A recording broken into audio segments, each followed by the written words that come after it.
Well, we're back. Like I told you today, we are going up north. I'm staying up north. And my next guest, folks, is somebody that got in touch with us, and I've really wanted him to come and share his experience.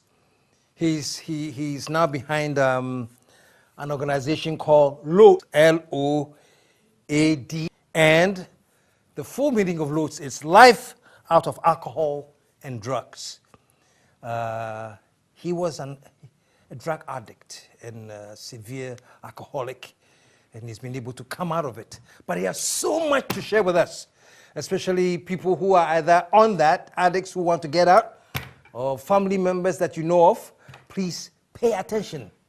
In the meantime, let me keep quiet because he's going to come here and share his story. Put your hands together and show some love for Mr. Roger Atambiri. Yes, sir. There. Thank you very much. And have a seat. Thank you. Welcome to the show. Thank you. All right. Yeah. Well, he's here. He has sat down. The show will begin. We'll be right back. Don't move, don't blink, don't breathe. The KSM show will be right back.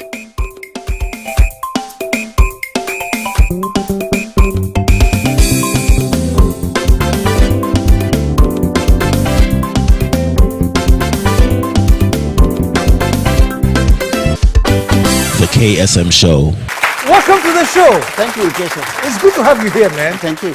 And I just, I'm so inclined to have you here because I know people need to hear you. Yes. This has become a big problem in this country, man. Everywhere. Yeah. Let's get a little bit about how you got into drugs and alcohol and. Started like any other young guy coming up. I started 1993, a safe match day.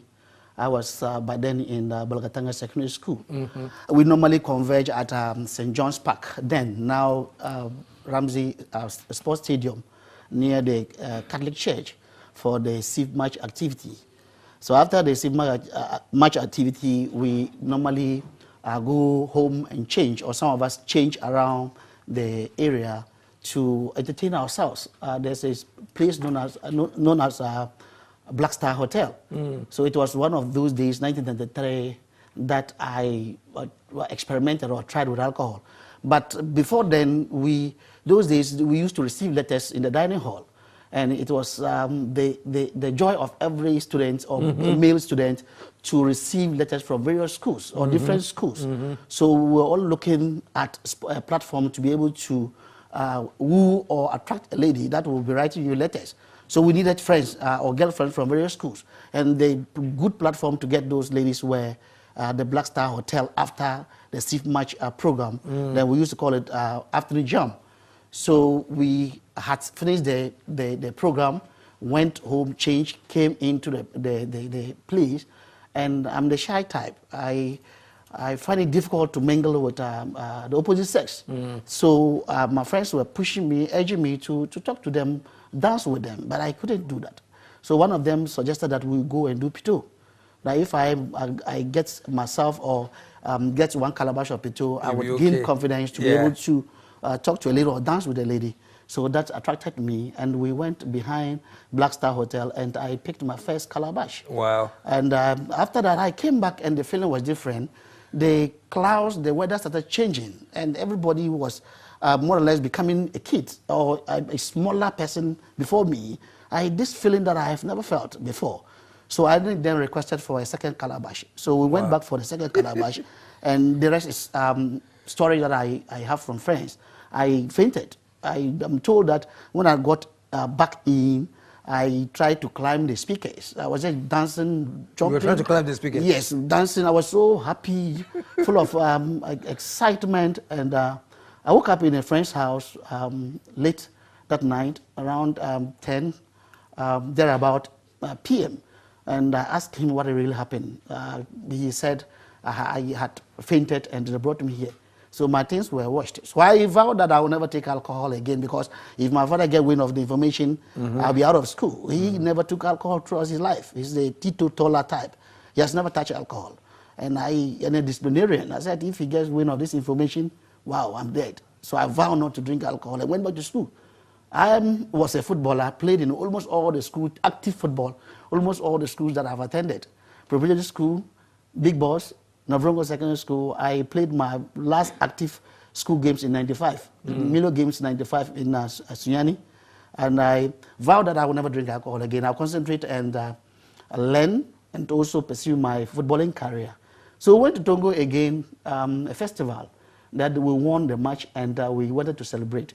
So I said I would not drink alcohol. My friends were telling me that, oh, my peers, that is how it is. Everybody that starts would have problem. And that day we didn't eat. That day because it was my first time, I would struggle. So if I take my time and take it, I would not. I would learn how to drink, and then attracted me again. I took my P2 again. Then the rest started enjoying going out, and I was playing with a team known as Afistas.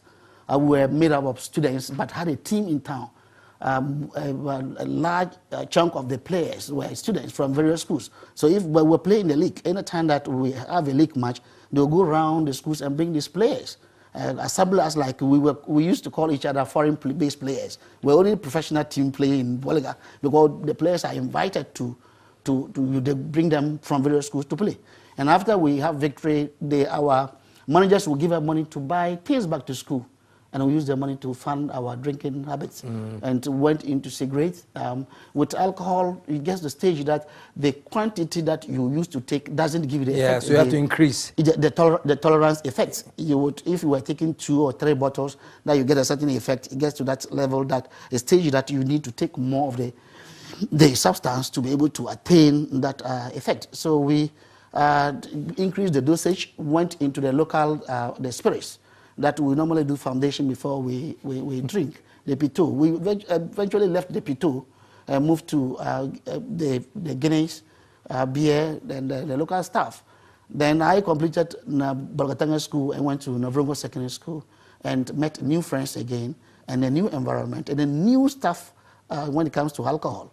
Their P2 is much harder than what we have in Bolga. The belief or the story is that they boil it for a longer period. It's a period that you boil, you let fire be under it. That makes it very tough. So I went to sixth form. I did my sixth form program in Navasco, Navrongo Secondary School, Navasco. And at that level, we were considered a bit matured. And I was a star by then. I was a star in terms of football. Before I got to the school sports master heard that I was coming. And my father had to open my bag, the chore box, to look at sporting things that it's taking away my studies time. But when I got to school, they invited me to the sports room and gave me everything. And I played my first match. So we more or less had time to ourselves to go to town and come back any time that we wanted. We were treated like celebrities. But at what point did the alcohol affect you that badly that you realized you were an addict? But at that stage, it was kind of getting into a problem area. But with us, every alcoholic or everybody that drinks would not know. The problem creeps in subtly. You wouldn't identify when actually you begin to have problem. Only people around you, and if they are not even good friends, they will not tell you. The courageous among you will tell you that this is your drinking has become a problem. Until I came to IPS, University of Professional Studies, to do my degree course, that I met different friends and I started having problems with my family, with everybody, that I sometimes drink and come home late, sometimes sleep outside. Sometimes you would not even think of even taking your bath or brushing your teeth. You forget that you even have a family. That is a sign or symptoms of an addict. So my wife started reporting me to family members that I come home late, I don't leave anything, I consume all, or I use all the money. Even the university that I came, I struggled to complete my first year, level 100. Most of my closest friends didn't even know I drink. One was a Muslim, and he used to come and pick me with his car to school. And when they heard that I was struggling, some of them were shocked. There were days I was. So you almost like you had 2 lives? Yes, that is what happened with alcoholics. You can cover it for a longer period. When my dad heard for the first time that I was into alcohol, he didn't believe it. He never believed it. Because during holidays, you see me going for training, coming and avoiding him. So one of the signs that I want parents to look out, watch out is when your son or daughter begins to change his lifestyle, avoid you, doesn't want to sit with you, there's a problem. He doesn't want you to notice some change, especially with drugs. So I avoided my father more than 10 years. When I'm drunk or when I know I've taken alcohol and he calls me, I give excuses. At a distance, I will tell him we'll talk tomorrow. I'm just going to read, perhaps I'm going to do something. So when he heard that, he said he only knows or is aware that I'm a footballer and love to play, but he's not aware of this drinking. So with that, most people would then tend to attribute it to spiritualities, that this guy has been pushed to, especially when I was in the university. They would try to say that because you doing something great, you're trying to do something for yourself, perhaps your stepmother, I'm from a polygamous family, and maybe a grand lady somewhere, an old lady somewhere don't want you to succeed. But you yourself would know that you started drinking the time those old ladies were not around. So it's a serious problem. So when my wife started reporting me to my people, one auntie was so bold enough to approach me and told me that we should go for a checkup at Accra Psychiatric Hospital. I could roam the whole Accra, but then I was in IPS, so I stayed around Libya quarters. If they're watching, they know me. All the drinking spots, they know what I'm talking about. It was the stage that some of them refused to give me alcohol. Especially Mama Lou. If Mama Lou is listening to me, she's a very good lady. She wouldn't sell you alcohol? She wouldn't. Because you were taking too much? Yes, she knew I had this family, and she loved my family, loved myself. And at the time that I would drink and sleep there, she started noticing that my drinking was out of order, and she would even pull me to go home. And times that my wife also contributed. She went around to inform the people that they shouldn't give me alcohol. Most family members, so I was always fighting with the dealers to get my pito and cigarette to smoke. And I left family and walked around the whole Medina, Legon. The year that MPP did their congress there, that about 90 or so people contested, I slept there more than 2 days. There wasn't a party member, just a platform to drink alcohol. So my wife had to look for people Wow. to track me there and bring me home. We were closer to Legon, so I didn't know what I was doing there. I was just running around, taking pito wherever, alcohol wherever I find it. So did your wife, how often did she have conversations with you about this and wanting you to stop before she started reporting you to your family? Yes, she tried, she's here, she tried a bit, but we normally end up in the fights and excuses. And there are times that you will not even bath for a week, brush your teeth, and you want to do something. Understand what I'm talking about? And that would be a big problem. She didn't want you to do something at that time. You stink. Yes. You can't just do that. Maybe we should talk to the wife, eh? She's here with me, but there were days that she would just cover her face with a towel and allow me to get away with whatever I want to do, because she couldn't face this gentleman trying to do, and she never wanted the co-tenants to know what was happening. And when she deny you, you would not take it lightly. So she really went through a lot of pain, and a lot of women are going through similar thing.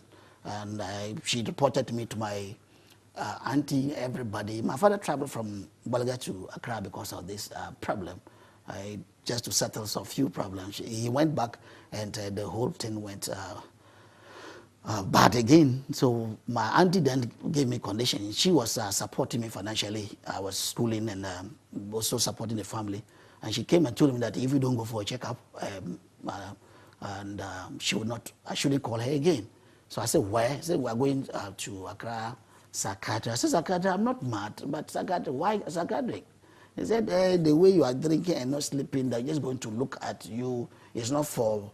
before then, I didn't know that psychiatric hospital handle alcoholic issues, drugs and things like rehabilitation, substance abuse. I didn't know. I thought it was for mad input. Now that I'm even a member of the mental health subcommittee, we don't even call them mad. They are people that have problems psychologically, and we need to support them. So I was taken to Accra Psychiatric Hospital and seen by one Dr. Tio.